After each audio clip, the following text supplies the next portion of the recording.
Joining us now, first-time guest on the show. Why is it taking this long? BYUtv analyst Kristen Kozlowski. I blame our producer, That's what I'm honestly. saying. Yeah. But how many shows are we in? 930. Let's see. You had the count. 933 today.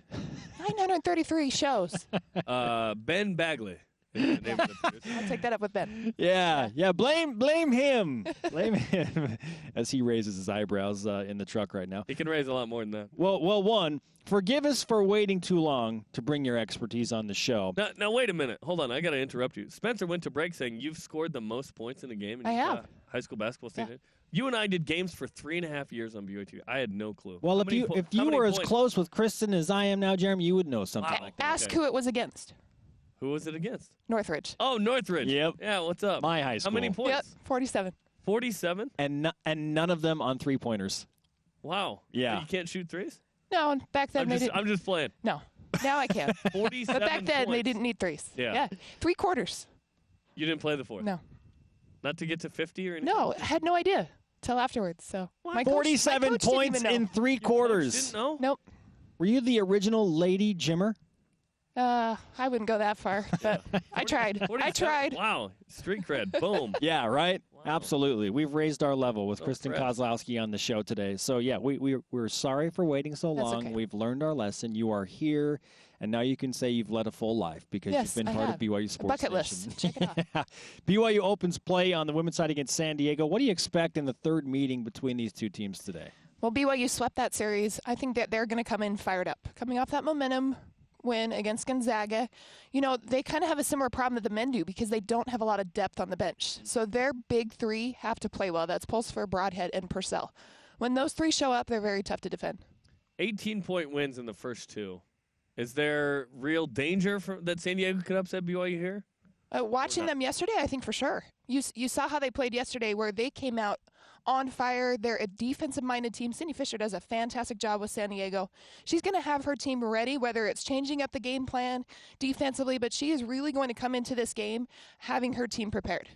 San Diego has players with last name Burr and Hamilton. I think BYU should be very concerned that there's going to be internal strife on the opposing bench, or that they might start rapping and singing suddenly during the game. I think this is a legit concern for Jeff Judkins and his staff. These are the things that Jerem Jordan thinks about. Who cares about rebounds per game? Look, they have a Burr and Hamilton. Come on. Pretty fun stuff.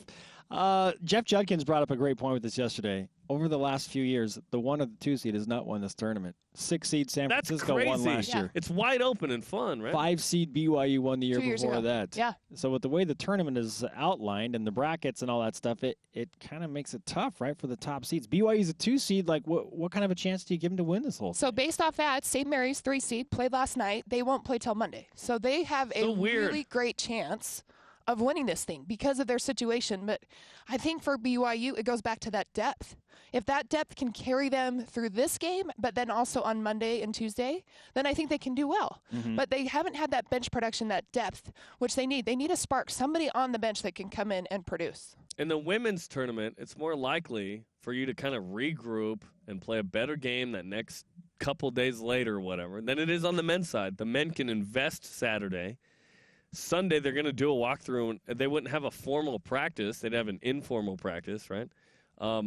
And then you're playing Monday. It's so tough. Then on the women's side, last night, St. Mary's, they could go home and then come back if they wanted. And teams have done that at this tournament. Right. Have enough The format's time. weird. They have enough time. And for BYU, they do nothing on Sunday other than maybe a walkthrough. Yeah, you talk about some stuff, film or whatever. Right. So they will go through things, start preparing tomorrow. They will have Saturday to prepare.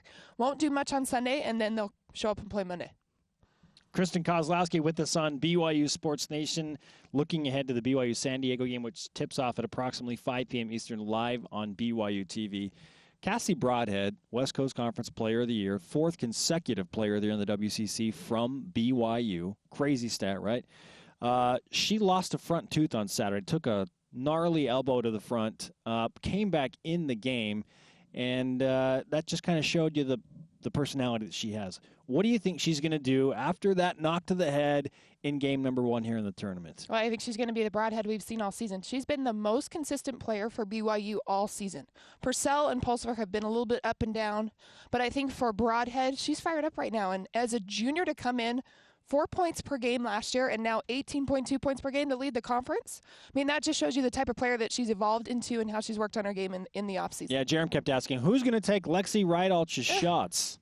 Cassie Broadhead. Yeah, she hasn't taken 19 a game, though. No. Right? She's been more efficient. Less volume, but that's how Lexi played, right? Cassie's been unbelievable. How do you go from 4 points to 19 this year?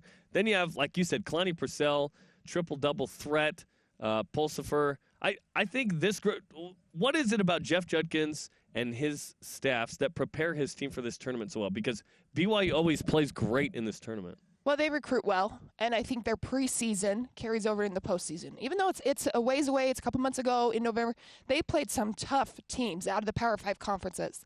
And so that really prepared them for this tournament. They played in tournaments back in November, back-to-back games. And so they're used to that because of what they did in November.